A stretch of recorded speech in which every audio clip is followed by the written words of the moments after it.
Tonight, breaking news, counting down to a ceasefire in the Israel-Hamas war.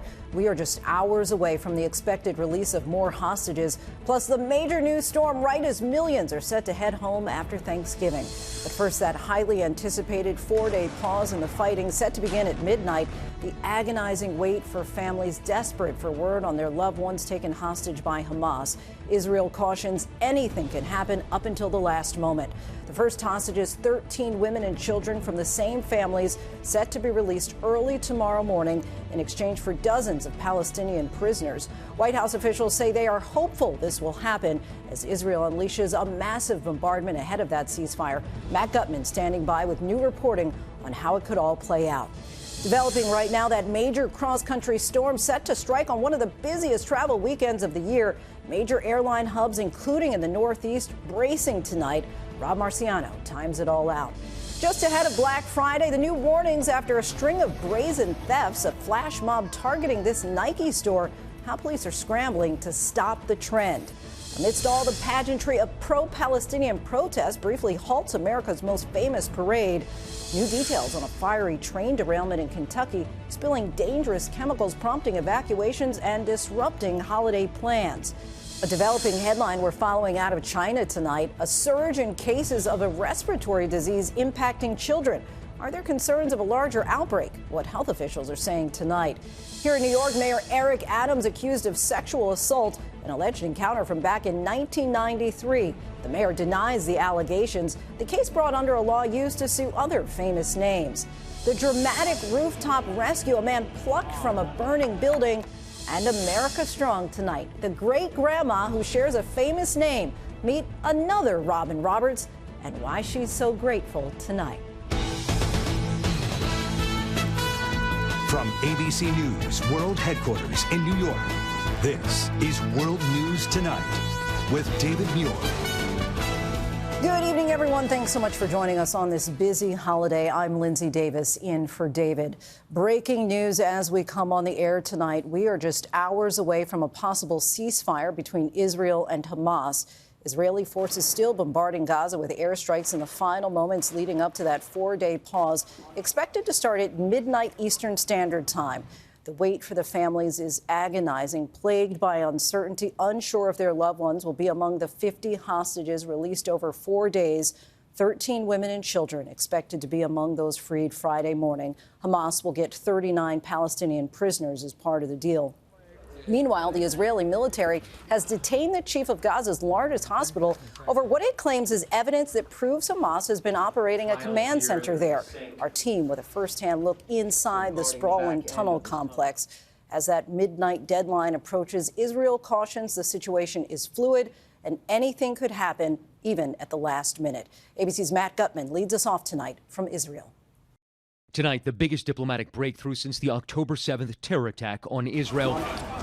At midnight tonight, a four-day ceasefire between Israel and Hamas is set to begin, followed by the release of a total of 50 hostages. The U.S., Egypt, and Qatar brokering the deal to release 13 women and children held by Hamas at 9 a.m. tomorrow. Hamas will get 39 Palestinian prisoners.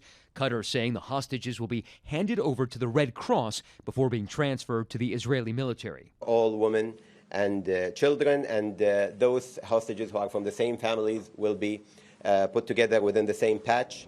And Israel tonight guarded. Its chief military spokesman warning that nothing is final until the exchange actually happens. And for the families of the hostages, the wait is agony, especially for those who know their children are not on the list. People like Ruby Chen. His son Itai was taken from an IDF base on October 7th. Now that we're so close to that hostage deal, how does it feel as a father of a soldier, a male soldier, who knows that their child is likely not coming back tomorrow? Yeah, so it's twofold. One, I have established a new family of 240 new family members that each one of us are together. And I'm sure, Matt, when you have a family member that is celebrating some sort of event, you need to be joyful for him. But this framework needs to be continued to the next leg. And the next leg should not happen a year from now. It needs to happen soon. And once it begins, desperately needed aid is expected to start flowing in from the Rafah border into a decimated Gaza.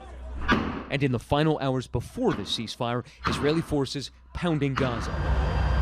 On Wednesday, we traveled to Al-Shifa Hospital, Gaza's largest. That's the hospital right there. That's the Al-Shifa Hospital directly across from us. That UN bus loaded with patients and displaced people evacuating the hospital. The director of Al-Shifa later pulled off one of those buses and detained. Israel's security service said it questioned him about the weapons caches they found and tunnels running beneath the hospital's largest building. The IDF, which screened our footage for security purposes, taking us into one of those tunnels on Wednesday, right beneath the complex's largest building. We drop in. It's pretty tight in here. You can see right up here, looks like there are pipes for an air vent.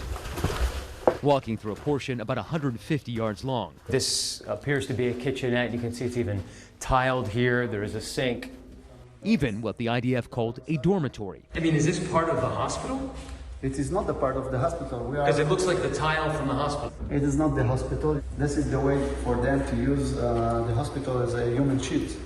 We saw no evidence of a command and control complex, but tonight the IDF releasing new video of a drone flying through the entirety of that tunnel, then flying up and showing the two entrances in the hospital complex. Do you think that you found what you expected to find here at the hospital? Yeah, because what was important for us is to understand the system. So let's get right to Matt Gutman now, who joins us from Tel Aviv live. Matt, you have new reporting about how this hostage release is expected to play out. What can you tell us?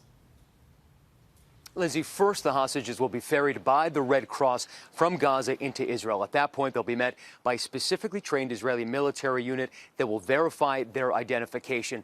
At that point, for the first time in 49 days, they will be able to call their loved ones. Then they'll be checked medically. They'll also be debriefed by Israeli intelligence officers. And after about 2 hours or so, they'll be transferred to hospitals in Israel, where they'll finally be able to actually hold their loved ones for the first time again. Lindsay. Those families on pins and needles tonight. Matt, thank you. Tonight, White House officials say they are hopeful the hostage release will begin tomorrow as planned. ABC senior White House correspondent Selena Wang is traveling with President Biden. And Selena, it sounds like the president has been personally involved in these negotiations.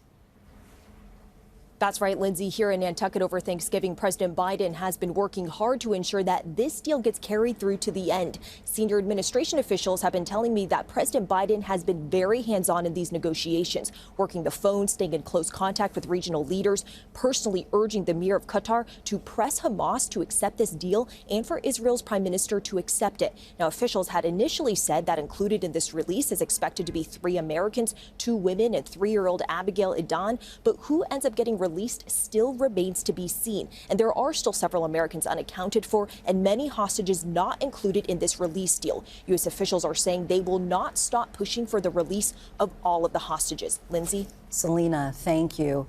Next tonight, a major storm takes aim as millions of travelers head home this holiday weekend. It could be the busiest day in TSA history, with nearly 3 million people set to fly. Let's get right to ABC senior meteorologist Rob Marciano. Rob, time this all out for us.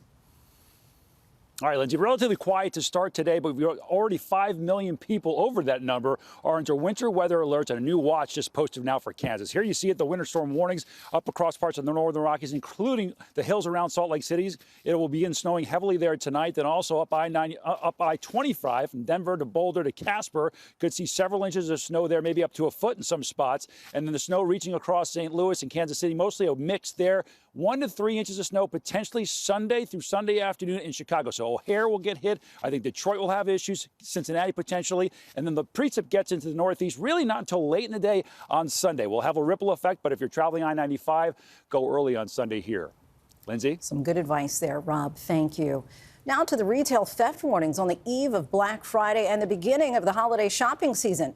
The LAPD has released this video of a brazen flash mob robbery at a Nike store. They're asking for the public's help in identifying the suspects. How retailers are now fighting a surge in violent crimes to keep holiday shoppers safe. Here's ABC's Jacqueline Lee. Tonight, the brazen robberies law enforcement across America are scrambling to combat going into the busy holiday shopping season. The LAPD posting this video asking for the public's help, saying a flash mob entered this Nike store with trash bags, pulling armfuls of clothes off the racks, getting away with more than $12,000 in merchandise. Nationwide in 2022, retailers facing more than $112 billion in losses due to organized retail crime, a 19% jump from the year before. Cities like Philadelphia on high alert. These were criminals. Everybody in this city should be angry. Everybody that goes to these businesses should be angry. In San Francisco, police now quadrupling the number of officers patrolling in some spots. I saw a security person, at least 2 on every corner. There's a bunch of officers, there's a lot of security. California Highway Patrol saying multiple units are now joining forces and conducting raids, recovering more than $350,000 in merchandise across 2 locations in the Oakland area, and seizing more than $9.5 million of stolen electronics and clothing in L.A. You don't know who you're going to be shopping next to, whether that's an undercover detective, deputy, and if your intent is to steal, you're going to be arrested and taken to jail. And Lindsay, here in California, law enforcement is focusing on large malls. They're using both high visibility patrols as well as undercover officers. And we're seeing them shift some of those who focus on violent crimes to now focus on retail theft through the rest of the holiday season. Lindsay. Jacqueline, thank you. Now to a state of emergency in a remote area of eastern Kentucky. A train derailment causing a chemical fire and concerns about toxic fumes. Thanksgiving disrupted for hundreds of families. That fire has been extinguished and evacuation orders and notices have now been lifted. ABC's Alex Prochet has more. Tonight, Thanksgiving upended for dozens of Kentucky families after authorities say a fiery train derailment spilled dangerous chemicals, prompting evacuations. We're having Thanksgiving tomorrow. Guess we're not. It was just really scary because we don't know how long this is. Governor Andy Beshear Wednesday declaring a state of emergency in Rockcastle County, about 2 hours southeast of Louisville. Crews spending hours extinguishing flames from the spill. Train company CSX says 2 of the 16 derailed cars were carrying molten sulfur. It releases sulfur dioxide when it burns, which can cause respiratory problems. A chemical hit me and I had a real bad asthma attack. Cleanup crews bringing in specialized equipment and conducting air monitoring in the area. In that immediate surrounding area, there has been no detectable readings since 12:30 p.m. Tonight, a shelter set up at a local middle school for families, and CSX says it's handed out Thanksgiving dinners for families and hotel rooms to more than 100 people and 40 pets. Lindsay, authorities say tonight it's safe for people to return home, and a federal team is now on site investigating the cause of that derailment. Lindsay? Alex, thank you. Next tonight, a troubling headline out of China. Reports of hospitals overwhelmed with children suffering from respiratory illnesses. This is RSV cases are rising in some parts of the United States. Let's bring in ABC's Britt Clennett in Hong Kong for us. And Britt, you're learning the World Health Organization is in contact with China tonight on this potential worrying spike. Are there concerns of a larger outbreak? Hi, Lindsay. Yeah, these reports coming out of China are grabbing international attention. The UN Health Agency is investigating what it calls clusters of undiagnosed pneumonia, with some hospitals in northern China overwhelmed with sick children. Tonight, the World Health Organization, consulting with health authorities, reporting an increase in respiratory illnesses, but crucially not detecting any unusual or novel diseases. The WHO noticing the uptick in cases may not be so unexpected, given that this is China's first flu season since COVID restrictions were lifted, similar to what you might remember happened in the US after lockdowns ended. But scientists are continuing to monitor this very closely.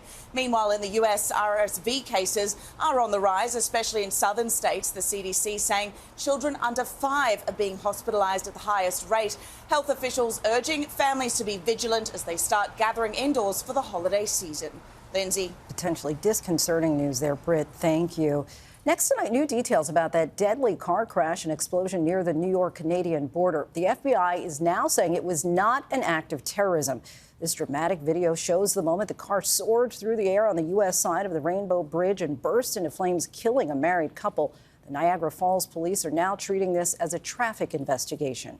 Next tonight, New York City Mayor Eric Adams is accused of sexually assaulting a woman 30 years ago. The woman is making the accusation in a court filing under a New York state law which gave victims of sexual violence a 1-year window to sue over attacks that took place decades ago.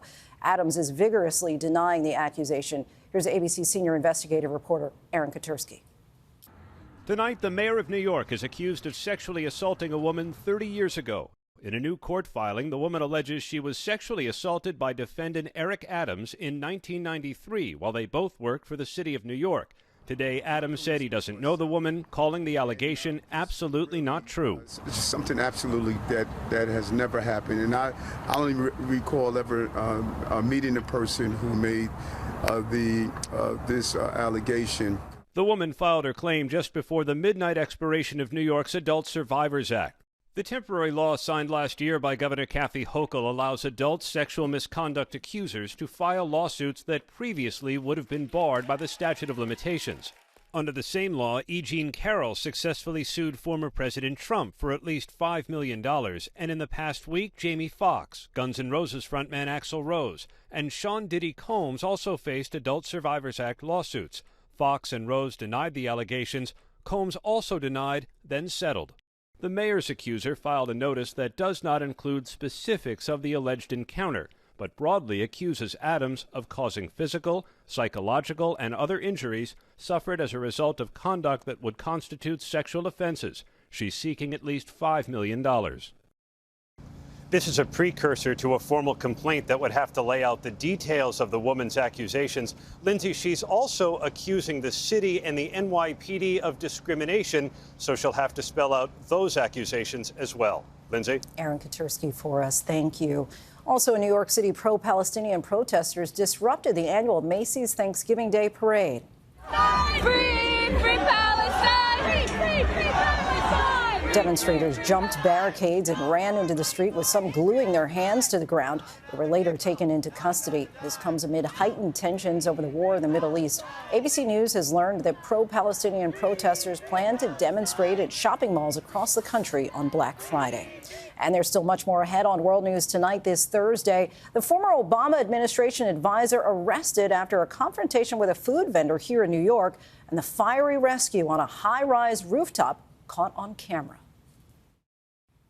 Next tonight, a former Obama administration advisor is facing hate crime charges after a confrontation with a New York food cart vendor. Stuart Seldowitz was arrested overnight. The vendor claims Seldowitz verbally abused him over his Egyptian origin. Why should I go? Why should I go? Tell me why I should go. I'm standing here. I'm an American. I have free. Video of the two men has gone viral. Seldowitz, who was let go from his job, says the man openly voiced support for the October 7th Hamas attacks, which the man denies and which is not on the video.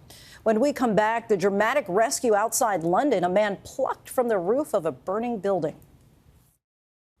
To the Index now, a dramatic rescue in the UK city of Reading. A man trapped on the roof of a building under construction, flames engulfing the entire building, coming very close to the man who's standing at the edge of the roof. A crane then lowers a basket to rescue the man as the fire comes even closer. The crane operator described it to the BBC as a very close call. Fortunately, no one was seriously hurt. And when we come back, the great-grandma who just can't slow down, especially when it comes to her family. ABC World News Tonight with David Muir, sponsored by Chewy. Finally tonight, America Strong, the other Robin Roberts who keeps on trucking for career and family, and why she's especially grateful tonight. 63-year-old Robin Roberts knows all about driving cross-country. A truck driver for more than a decade, she runs a trucking company with her husband. She's also a grandmother of 33, great-grandmother of 12, and after the long haul of parenting their own kids, she had dreams of pursuing another career, a dream that's now a reality. Over the weekend, she became a 2023 graduate of Southern New Hampshire University. I have finished something I started that is absolutely amazing. It started as a dare. One of her grandsons challenged her, saying if she enrolled in college, he would too. So she did, all the while trucking along with her day job. Some days it was just eat, sleep, and drive. Then after traveling out east for her graduation this week, she hit the road again to make it to Las Vegas in time for Thanksgiving. We got less than 700 miles to go. The final destination for Robin is always her family. After burning the midnight oil, she immediately got busy in the kitchen. Put it in the crock pot, let it warm itself. After the holiday season, Robin plans to pursue her next goal. By the time I turn 67, I'll be a lawyer. It's all panned out to one big recipe for gratitude. To everyone, I want to say again, thank you. I appreciate you, and happy Thanksgiving. She says there are no denials in life, just delays. Happy Thanksgiving, everyone. I'm Lindsay Davis. For David and all of us here, thanks so much for watching. Have a great night. Thank you for making World News Tonight with David Muir, America's most watched newscast.